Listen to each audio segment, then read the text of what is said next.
இரண்டு மூன்று பிறந்த நாமத்தினால் இருதயம் விட்டால் அவர் நடுவில்.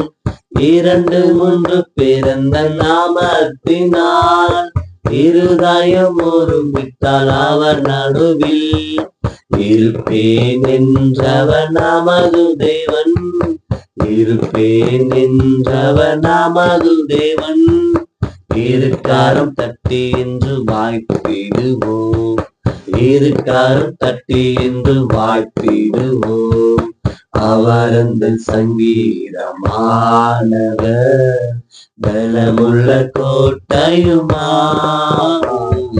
ஜீவனின் அதிபதியான அவரை ஜீவிய காலமெல்லாம் வாழ்த்திடுவோம்.